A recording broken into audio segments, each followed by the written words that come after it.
And the next fight of the evening is Ronan Deegan versus Adrian Barrow, both 25 years old.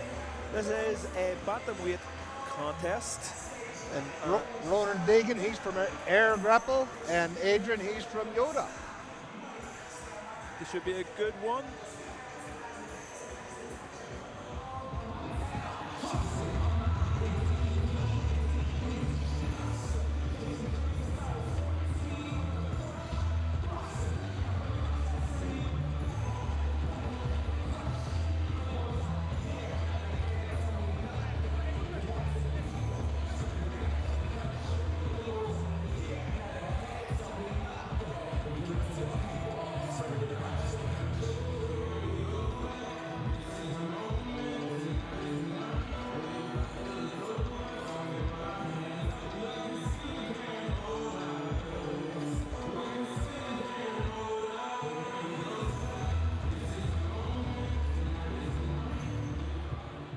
Our next matchup is in the bantamweight division.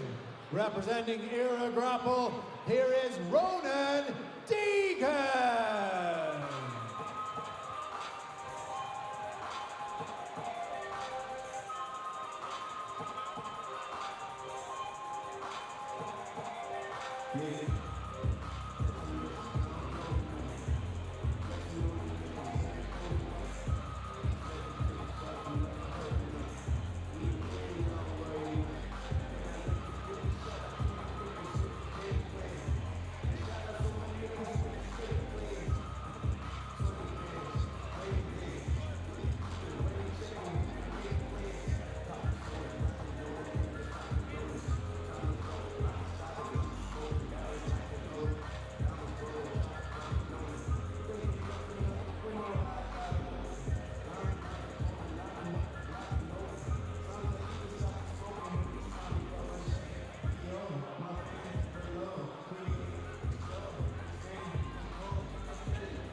And his opponent representing Yoda, please welcome Adrian Barrow.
And here we go in our bantamweight division. So from the top of the weight category down to close to the bottom, we have Ronan Deegan in the red corner squaring off against Adrian Barrow in the blue, and we are underway.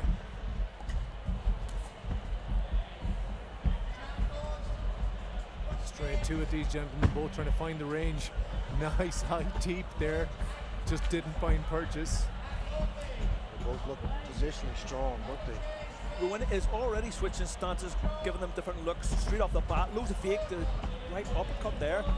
That was really nice, wasn't it? A fake shot to a right uppercut. You know, for an amateur, he is doing a lot of really nice fakes here, and he's chasing the stance constantly, and you can see it is pulling off a little bit. See, both men, a lot of lateral movement as well. They're not just standing in front of each other. There's more of those fakes. I absolutely love that fake takedown to strikes from Ronan.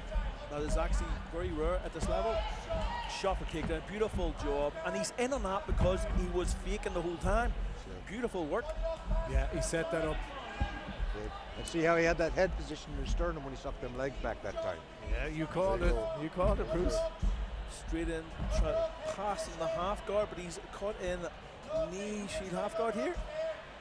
Half guard with the knee shield. Great position on bottom if you want to make movement, but he's got to make it work for you. Right now, Adrian's staying static. Ideally, he needs to build up a base to the forearm. Try and get out that back door, maybe even from underhook, whatever. Settling back into normal half guard. He's using his legs well to create space, but he hasn't been able to get onto his side. So this is what he was trying to do all along. Make that space. Brilliant work. Oh, nice. Make that space and build up to his feet, which he did. And we're back down again. Great scramble from both guys. Ronan fighting that grip right away, trying to break that grip. And he is trying to get out, and he drops the ground. He might take the back here. He does have the back. He has the hooks in. And this is a great position. So Deegan on the back now. Can he convert this? He's figure forward his legs. Needs to pick up with an arm triangle as he goes on top.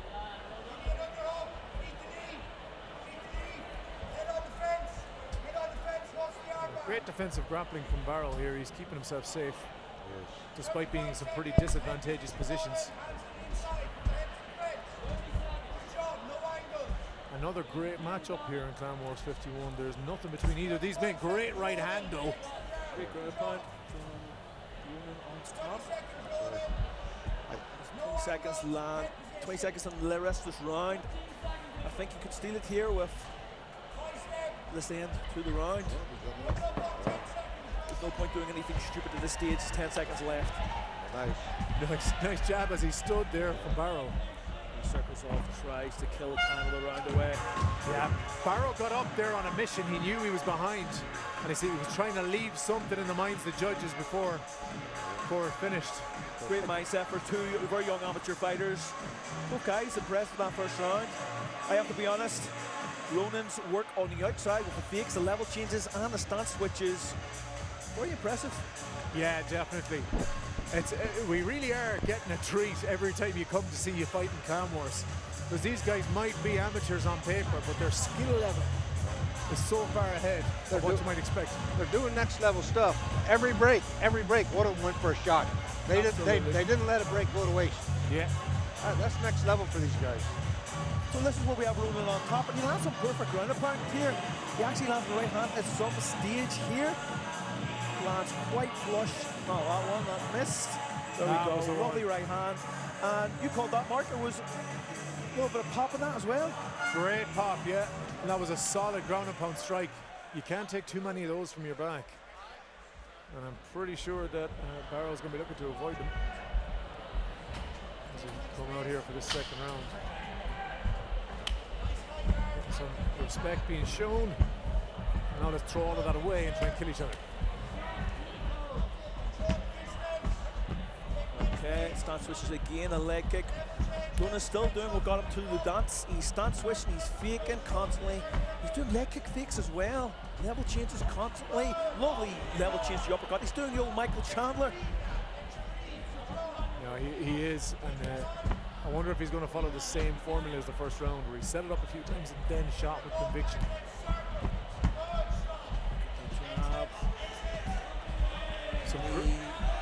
Some great hands here from Barrow as well. Barrow looks more comfortable this round. He's been more aggressive, he's pushing forward. with a fighter such as Ronan, who's constantly changing his stance and constantly faking, it is hard to get your rhythm.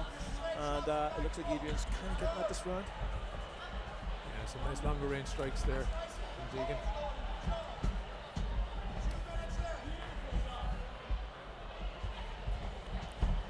That's 2 fake shots.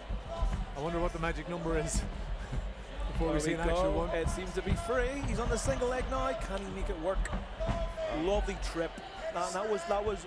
You can tell he has drilled that, because that doesn't happen by mistake. Believe me.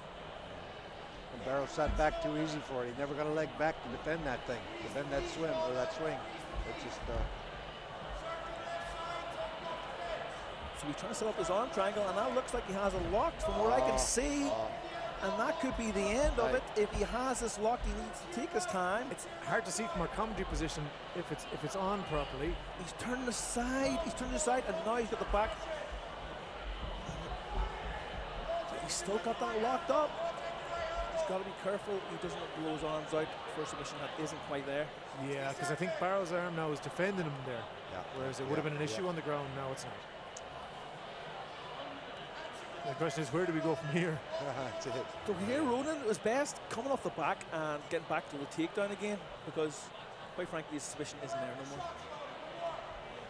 We'll probably try and see him try and trip him and fall to back control. That Viner hook's doing him no good today. Back. So he's doing the right thing here, however, because at 30 seconds on the clock, he's winning the round. He doesn't have to do anything stupid. He doesn't have to give up possession for the sake of excitement. He is winning. Definitely, Ali. I think he'd probably be within reason. He could throw a few short shots here without jeopardizing his position too much, just to leave that impression. But nice roll attempt for an E-bar. That was a great attempt, and it's the end of the round, so it's good timing for Adrian. Can he pull it off?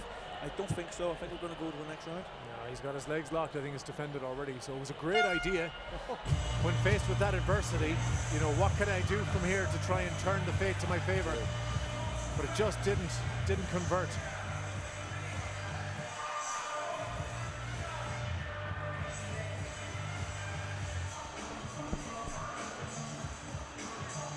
Both men seem to have weathered those first 2 rounds quite well.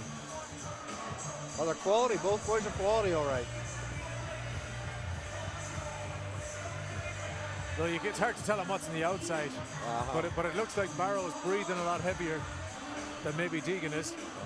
Well, Barrow's sitting down. He's got his hands on the top of his coach's shoulders, whereas Ronan seems fresh.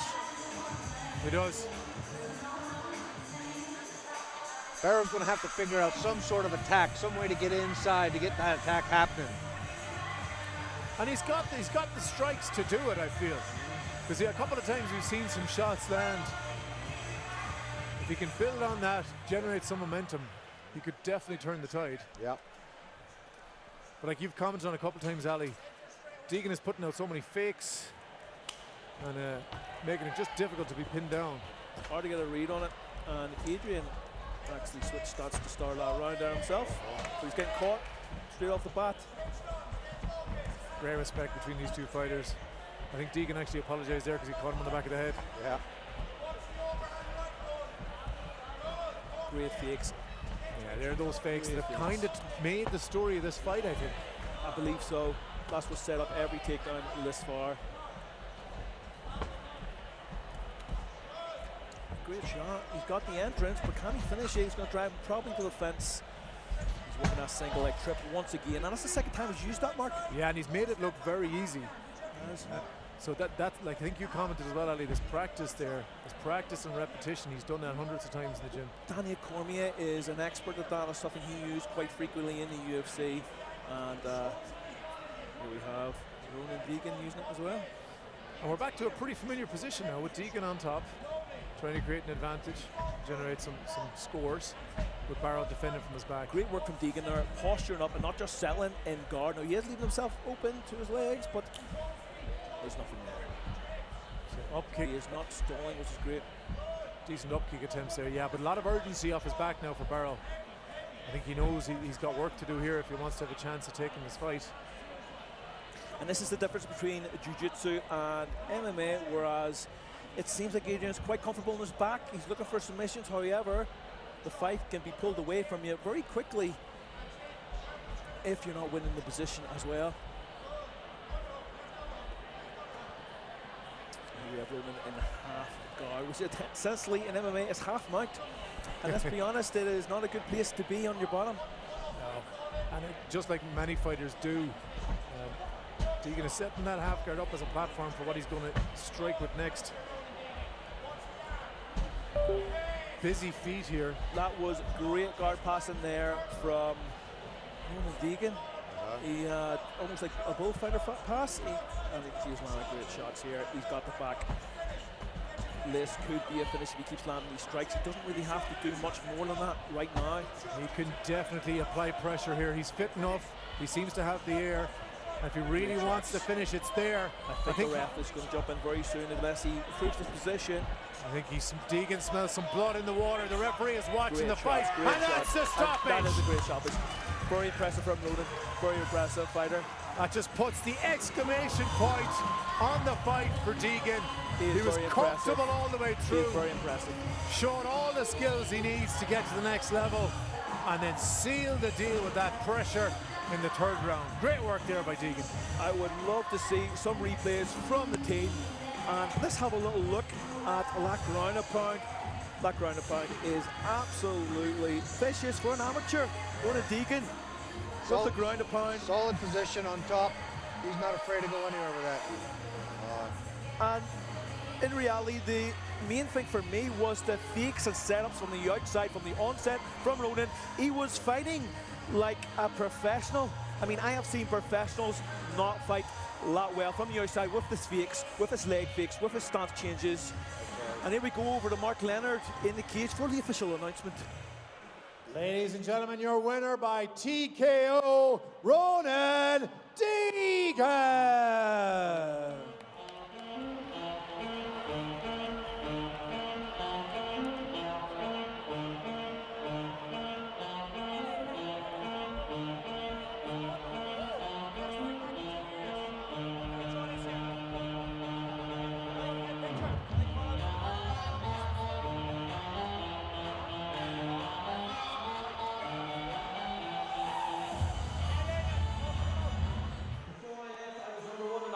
And MMA, sorry, the Irish and the UK scene.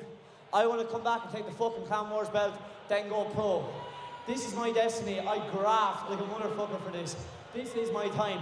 I know I'm 61 kilos, so I'm a little midget, but I work for this like a motherfucker, so it's my time. Give it up, folks, your winner, Ronan Deegan.